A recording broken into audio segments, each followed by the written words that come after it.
นี่แบตเมนีก็จะหมดแล้วมาแต่หน้าพี่น้องจ้าคำมืดทุกคนมาเบิ่งกระทงโอ้ยรถยังเทพสบายดีจ้าพี่น้องสบายดียามแรงกับกระทงสุขสันต์วันลอยกระทงเนาะวันเพ็ญเดือน12และเฮากะเอาชุมเจ้าลอยแล้วบ่ได้ลูกเจ้าอิงทั้งเทพไทยอยากลอยกระทงเทพมาป้าที่เธออธิษฐานเอาลูกสิลอยอยู่ในคันซามสบายดีป่ะลุงก่อนสบายดีป่ะลุงโอ้มือแบบค่านะป่ะลุงโอ้สบายกินสีเป็นตาแสบแท้นะไม่เหนียวเลยโอ้ไอเทก็กินตะคุยตะไง่ลุงขาวสื่อมาอันเขาลามแม่นี่มาแต่หน้าไม่เมื่อยคำค่ะอ้าวยาวมาลินได้ลูกงูนะก็มาเฮ็ดกระทงให้น้องเทพไทยฝ้าวพังกัดต้นทำอิฐแบบนี้แล้วฝ้าวพังพี่น้องก็เฮ็ดแบบจำย่อมมาลอยเด้อเห็นหุ่งบ่โอ้ยเทพอยากลอยเหรอเอาแม่เอากล่องโฟมเฮ็ดให้ลอยลงวันนี้แม่เอากล่องโฟมเรียบร้อยงามเสยจ้าเฮ็ดให้มันหมุนได้ไหมน้ำกวนมันหมุนกวนน้ำนะงามเสยทุกคนแม่นี่เฮ็ดให้แบบฝ้าวพังลูกอยากลอยแบบนี้แม่ว่าอันนั้นแล้วมันก็หมุนไปหมุนมากวยน้ำแบบนี้จ้ะโอ้ยเบาๆลูกสะบัดเสียงดังแท้นะลอยน้ำในซามอันนี้มักระยาปากลูกอย่าปากโอ้หมุนงามเสยได้งามเสยกระทงไอเด็บแต่อยากหัว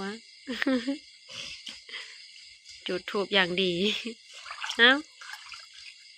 สุขสันต์วันลอยกระทงจ้าพี่น้องทางฝั่งไทยเพิ่นก็จะลอยลายเนาะแต่ว่าพี่น้องทางฝั่งลาวเฮากับบ่ปันใดพี่น้องเอ้ยบ่ค่อยได้จัดบ่ค่อยมีดอกอันจัดงานวันเพ็ญเดือน12ค่ะมีแต่ก็ลอยเล็กๆน้อยๆแบบนี้แหละพี่น้องเอ้ยบ่ค่อยสิได้จัดปันใดคือว่าอยู่บ้านอันนั้นเพิ่นจัดอยู่บ้านหาดบ้านยังนี่แหละแต่ว่าซุมเช้ามีพากันค้นเขาจนค่ำจนมืดกันเลยบ่ได้พาเด็กๆไปสุเพิ่นก็มานั่งเบิ่งกระทงอันเดียวอยู่นี่แหละของน้องอิงแหละบอกมาลอยน้ำไอเทพจักเพิ่นเอาไปลอยอยู่ใส่แม่เพิ่นพาไปเจ้ามาใส่กระทงนะอิงเฮ็ดเองไผเฮ็ดให้ไผแหละเป็นคนเฮ็ดเบ้ยถ้ามันสิคือเฮ็ดเองแม่จะพาไปลอยใส่กินนี่นะอยู่คลองบ้านเฮานะอยู่ใส่มันนั่นไว้พวกนี่งามเสยพี่น้องงามเสยไอเทพหาขู่ในซามบ่เทพม่วนเสยน้องเทพไทยน้องเทพไทยม่วนเสยแม่บ่มีเวลาเฮ็ดหายแม่ก็เลยมาเฮ็ดน้อยหนึ่งแล้วแม่ก็เลยเฮ็ดพอเลยลอยน้ำมู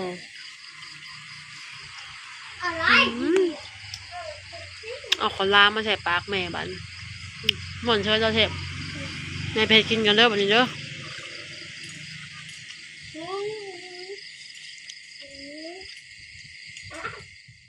ว้าวมาได้กินข้าวจ้าพี่น้องหากจะได้กินข้าวแรงหากแล้วเวียกจ้ะอาบน้ำกินคนเดียวด้วยเพราะว่าน้องเด็กไทยรับแล้วส่งน้องเด็กไทยรับแล้วพอเพิ่นจะกินกระป่นกุ้งไปก่อนเอามือไปเห็ดเมนูผัดกะเพราบ่แม่นผัดคะน้าบอกผิดผัดคะน้านี่มากินข้าวเด็กพี่น้องเลยกินข้าวเด็ก2-3 ทุ่มนี่แหละซื้อมา60 บาทมาปั่นกับน้องดาวแน่แม่แก้วแน่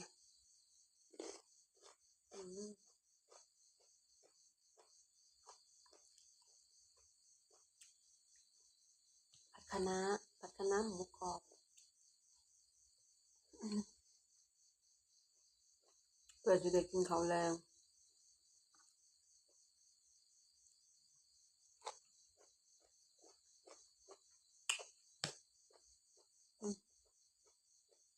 เฮ็ดเองก็แซ่บเอง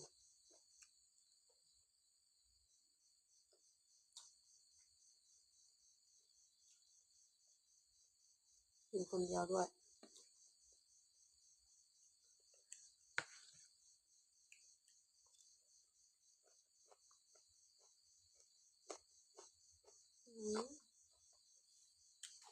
ก็แซ่บกันยังไงล่ะอันนี้ทอดหนังนะอืมอืม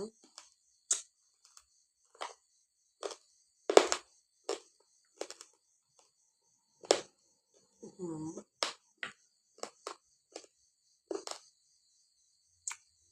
แข็ง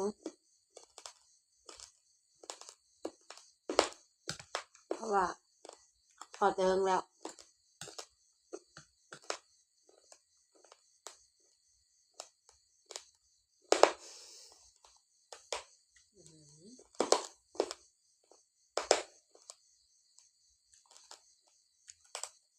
ทอดแล้วหัวแรงหั่นพะวางกิน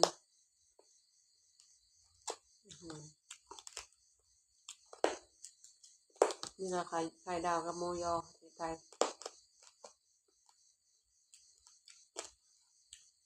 หมูยอน้องเด็ดตาย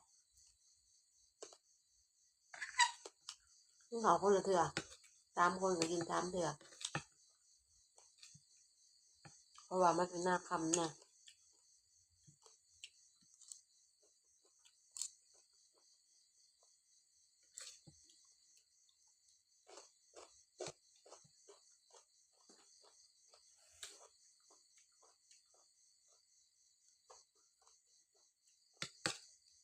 ก็เลยกินไผ่กินลาว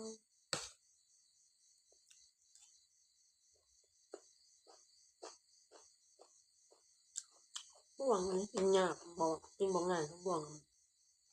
คือซ้อมชอบ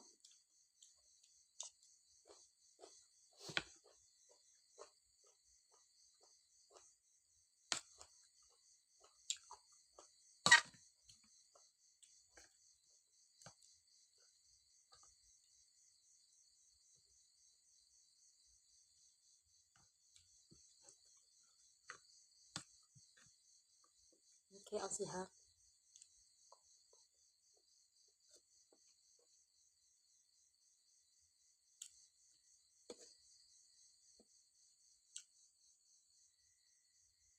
ทอดหัวกุ้ง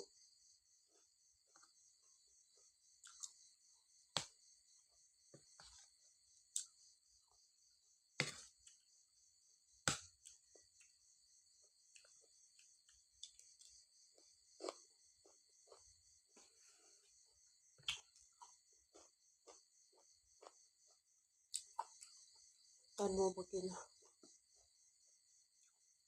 กินแต่ผัก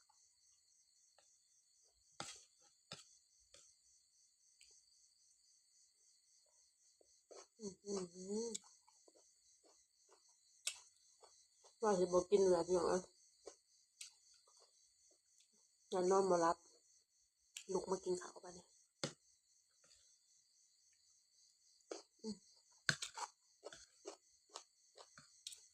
อะไรหนูลุกมาให้กิน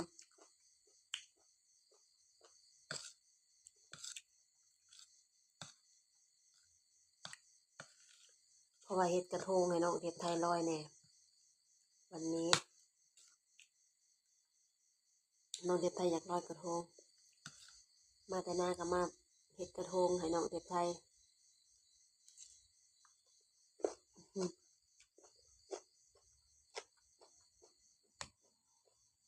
ลอยอยู่ในคันจาม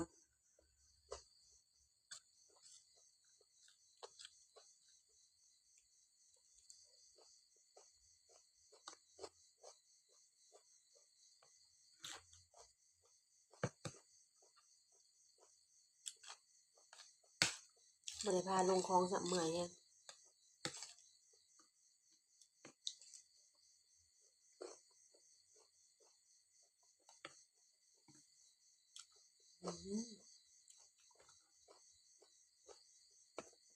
ก็เสร็จก็ยังอยู่จ้าผัดเองกินเองของโปรดเลยผัดคะน้าแล้วก็ผัดกะเพราพี่น้องเลยอาหารที่แบบชอบ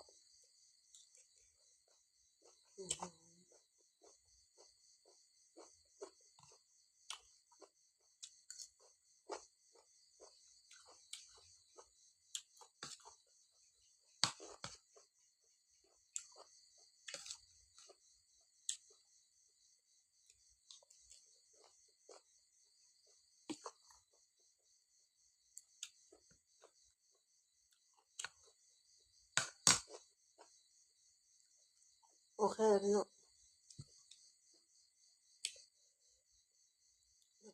ขออนุญาตยิบ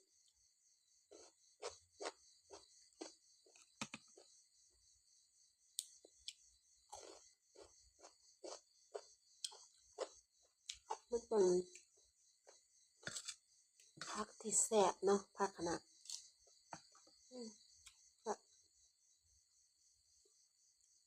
โอเคได้พี่น้องสำหรับคลิปนี้เนาะฝากกดไลค์กดแชร์กดติดตามเป็นกำลังแรงใจน้องสาวหลาได้พี่น้องเด้อเจอกันคลิปหน้าจ้ากินข้าวผู้เดียวก็สิบ่แซ่บปานใดตามพี่น้องไม่ได้